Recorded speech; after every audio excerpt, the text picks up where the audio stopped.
అందరికీ నమస్తే. Welcome to our channel Karna creative world. ఈరోజు మనం ఈజీగా చేసుకునే స్పైసీ చికెన్ కర్రీని చూద్దాం. ముందుగా కొన్ని ఉల్లిపాయలు తీసుకొని వాటిని సన్నగా పొడుగ్గా కట్ చేసుకోండి. 8 లేక 9 పచ్చిమిర్చి తీసుకొని ఘాట్లు పెట్టుకోండి. ఒక హాఫ్ కేజీ చికెన్ తీసుకోండి. తర్వాత ఒక బాండి తీసుకొని దాంట్లోకి ఒక హాఫ్ కేజీ చికెన్ వేసుకోండి. క్లీన్ చేసుకుని నీట్గా అప్పుడు వేసుకోండి. తరువాత కొద్దిగా కరివేపాకు కూడా యాడ్ చేసుకోండి. తర్వాత నాట్లు పెట్టుకున్న పచ్చిమిర్చిని అలాగే సన్నగా తురుముకున్న ఉల్లిపాయలను కూడా యాడ్ చేసుకోండి.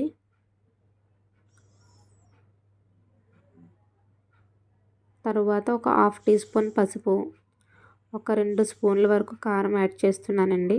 కారం తక్కువ తినేవాళ్ళు కొంచెం తక్కువ వేసుకోవచ్చు. నేనైతే ఎక్కువ వాడతానండి. అలాగే ఒక 2 టీ స్పూన్ల వరకు అల్లం వెల్లుల్లి పేస్ట్ కూడా యాడ్ చేయండి. ఇదైతే ఇంట్లో చేసుకున్నదే వాడతానండి నేను. టేస్ట్ అనేది ఇంట్లో చేసుకునే దాంట్లో ఎక్కువ ఉంటుందండి. బయట దాంట్లో నాకు అంత అనిపించదు. అలాగే సాల్ట్ వచ్చేసి టేస్ట్ కోసం చూసుకోండి. మీరు ఎక్కువ వాడి పలం అయితే ఎక్కువ వేసుకోండి.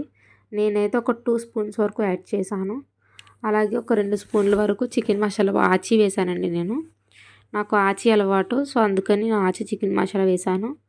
తర్వాత మంచిగా కలుపుకోండి మొత్తం ఉల్లిపాయ ముక్కలకి అలాగే చికెన్కి పట్టేలా కలుపుకున్న తర్వాత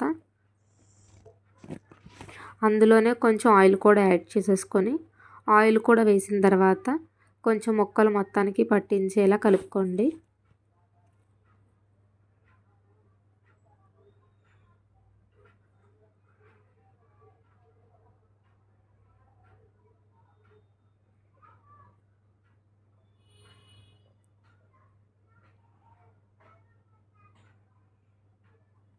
ఇలా మనం ఎంత బాగా కలుపుకుంటే ముక్కలకి ఉప్పు కారం మసాలా అనేది అంత బాగా పడుతుందండి. దానివల్ల టేస్ట్ అనేది ఇంకొంచెం ఎక్కువ పెరుగుతుంది. సో ఇంకా మనం తర్వాత ఎక్కువగా కలుపుకోవాల్సిన అవసరం కూడా ఉండదు, ఇప్పుడే కలుపుకుంటాం కాబట్టి. తర్వాత స్టవ్ ఆన్ చేసుకుని సిమ్లో పెట్టి కర్రీని ఉడికించుకోండి. ఇలా సిమ్లో పెట్టి ఉడికించుకోవడం వల్ల పీస్ అనేది మెత్తగా ఉడుకుతుందండి. మధ్య మధ్యలో ఒక్కొక్కసారి కలుపుకుంటూ ఉంటే సరిపోతుంది. ఆడవారు ఇంట్లో లేనప్పుడు ఊరు ఎప్పుడైనా వెళ్ళినప్పుడు మగవాళ్ళు బయట నుంచి కర్రీస్ డైలీ తెచ్చుకుని తినాలంటే ఇబ్బంది పడతారు కదండి. సో అలాంటి వారి కోసం ఈ కర్రీ అనేది బాగా యూజ్ అవుతుందండి. అన్నీ ముందే కలుపుకొని పెట్టుకుంటారు కాబట్టి పెద్ద ప్రాబ్లం ఉండదు. మధ్య మధ్యలో ఒక్కొక్కసారి కలుపుకుంటే చాలు, ఈజీగా అయిపోతుంది. నేనైతే మా వారికి ఇదే సజెస్ట్ చేస్తానండి. నేను ఎప్పుడైనా లేనప్పుడు ఇలా వండుకోండి అని. ఇలా మధ్య మధ్యలో ఒక్కొక్కసారి తీసి కలుపుకొని మళ్ళీ మూత పెట్టేసి ఆవిరి మీద ఉడికించుకుంటే సరిపోతుందండి.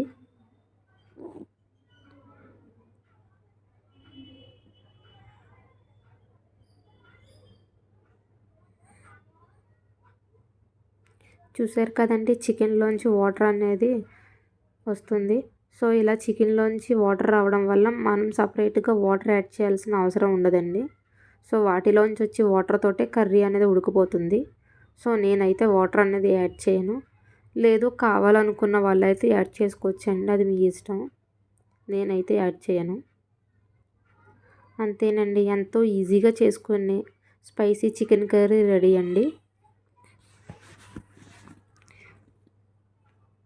ఈజీగా అయిపోతుంది చికెన్ కర్రీ అనేది, ఇబ్బంది అనేది ఉండదు. రుచికరమైన చికెన్ కర్రీ.